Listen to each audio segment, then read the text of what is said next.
1992년 10월 경남 거제 오포 조선소는 온통 축제 분위기였습니다.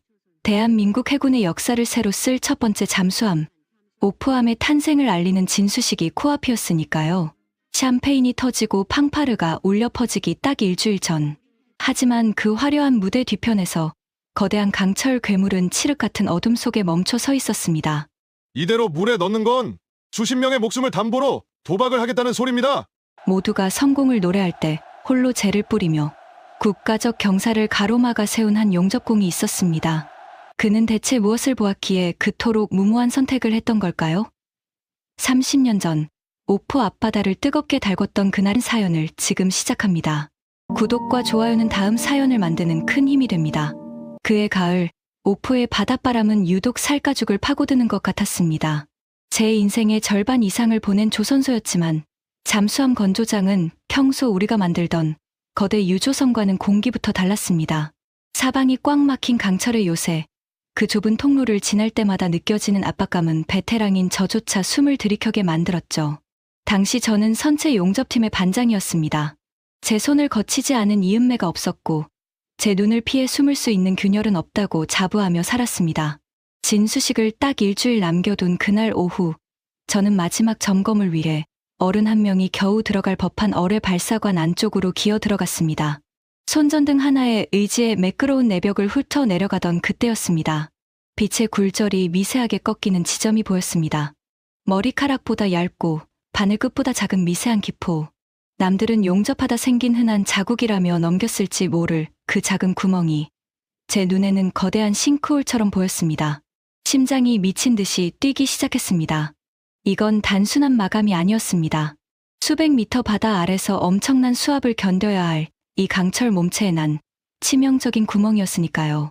김 반장, 자네 지금 무슨 소리를 하는 거야? 제정신이야? 다음 날 아침, 소장실의 공기는 얼음장 같았습니다. 제 보고서를 훑어보는 소장의 손가락은 미세하게 떨리고 있었습니다. 하지만 그건 두려움이 아니라 분노였습니다. 독일 기술진이 이미 검수 끝내고 도장 찍었어. 자네가 뭔데 독일 기술진보다 더 잘났다는 거야? 소장의 책상 위엔 정밀 검사 보고서 대신 분 단위로 쪼개진 진수식 일정표가 놓여 있었습니다. 이미 국방부 장관은 물론 대통령의 방문까지 확정된 상황이었습니다. 조선소 전체가 훈장과 성과급 생각에 들떠 있는데 제가 던진 말은 축제 마당에 떨어진 폭탄과 같았습니다. 현장으로 돌아오자 동료들의 시선은 전날보다 더 서늘해져 있었습니다. 적당히 좀 해라. 우리 팀 보너스 다 날아가게 생겼다는 말이 밥 먹는 내내 귓가를 때렸습니다. 30년 넘게 형제처럼 지낸 이들이 한순간에 남보다 못한 눈빛으로 저를 보고 있었습니다. 정말 무서웠던 건 강철판의 균열보다 저를 미친 사람 취급하며 밀어내는 이 거대한 침묵의 벽이었습니다. 밤마다 천장을 보며 자문했습니다. 나만 입 다물면 모두가 행복할 텐데 내가 왜 이런 사서 고생을 할까. 하지만 눈을 감으면 차가운 바닷물이 쏟아져 들어오는 잠수함 속에서 비명을 지르는 후배들의 얼굴이 떠올라 도저히 잠을 이룰 수 없었습니다. 사흘 밤을 꼬박 새우며 고민했습니다. 제 아내도 자식들도 그냥 남들 하는 대로 해라라며 제 손을 잡았습니다. 하지만 저는 제 손끝에 닿았던 그 차가운 기포의 감촉을 잊을 수 없었습니다. 결국 저는 닷새째 되는 날 아침, 용접기를 드는 대신 본관 2층에 있는 품질 감사실 문을 열었습니다. 평소라면 들어갈 엄두도 내지 못했을 조선소에서 가장 높은 사람들이 모이는 곳이었습니다. 그건 그냥 넘길 수가 없었습니다. 제 앞을 가로막는 보안 요원들의 팔을 뿌리치고 저는 밤새 인화한 폴라로이드 사진 수십 장을 테이블 위에 거칠게 뿌렸습니다. 이거 보이십니까? 이게 우리가 만든 자랑스러운 첫 번째 잠수함의 민낯입니다. 제 목소리는 떨렸지만 단호했습니다. 진수식을 일주일 앞두고 조선소 전체의 컨베이어 벨트를 멈추라는 당시로서는 사형 선고나 다를 바 없는 요구를 저는 그렇게 던졌습니다. 그날 오후 24시간 내내 웅웅거리던 조선소의 거대한 기계 소리가 거짓말처럼 뚝 끊겼습니다. 공장이 멈추자 비난의 수위는 상상을 초월했습니다. 조선소 정문 앞에는 제 이름을 거론하며 비난하는 대자보가 붙었습니다. 개인의 영달을 위해 국가 사업을 망치는 간첩, 돈 더 뜯어내려고 쇼하는 사기꾼. 차마 입에 담지 못할 소문들이 조선소 식당을 넘어 거제도 바닥 전체에 퍼졌습니다. 가장 아팠던 건 30년 지기 박 씨였습니다.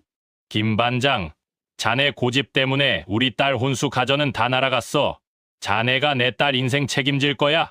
그가 내뱉은 침 섞인 비난이 제 심장을 비폭 낀 강철판처럼 쩍 갈라놓았습니다.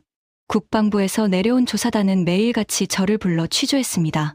제 말이 사실인지 확인하기보다 제가 누구의 사주를 받았는지 어떤 불순한 의도가 있는지를 캐묻는데 혈안이 되어 있었죠. 하루에도 몇 번씩 거대한 바위 덩어리 같은 세상 앞에 홀로 서 있는 기분이 들었습니다. 밤마다 텅 빈 건조장 옆에서 바다를 보며 소리 없이 울었습니다. 제가 지키고 싶었던 건 고작 0.1mm의 진실이었는데 세상은 저에게 목숨값을 요구하고 있었습니다.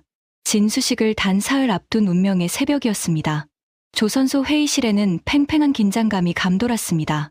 국방부 관계자들과 소장, 그리고 저를 간첩 취급하던 수사관들이 모두 모인 자리에 독일에서 급파된 수석 엔지니어 헬무트가 들어섰습니다. 그는 말없이 제가 제출한 사진과 실제 어뢰 발사관의 내벽을 번갈아 보았습니다. 정적이 흐르는 가운데 헬무트는 초정밀 비파괴 검사 장비를 꺼내 제가 지적한 그 부위를 천천히 훑었습니다. 모니터 위로 불규칙한 파동이 요동치기 시작했고 회의실 안의 공기는 순식간에 진공 상태가 된 듯 얼어붙었습니다. 안경을 벗으며 이마에 땀을 닦던 헬무트가 떨리는 목소리로 말했습니다. 이건 단순한 용접 실수가 아닙니다. 특수 강판 제조 과정에서 발생한 금속 피로도 결함입니다. 만약 이대로 자망했다면 이 잠수함은 수심 100m도 못 가 수압에 짓눌려 파쇄되었을 겁니다. 그 한마디에 저를 몰아세우던 수사관도, 얼굴이 불그락푸르락하던 소장도, 원망 섞인 눈으로 저를 보던 동료들도 아무 말도 하지 못했습니다. 제가 믿었던 보잘것없는 현장의 감각이 거대한 국가적 거짓말을 뚫고 지나가는 순간이었습니다.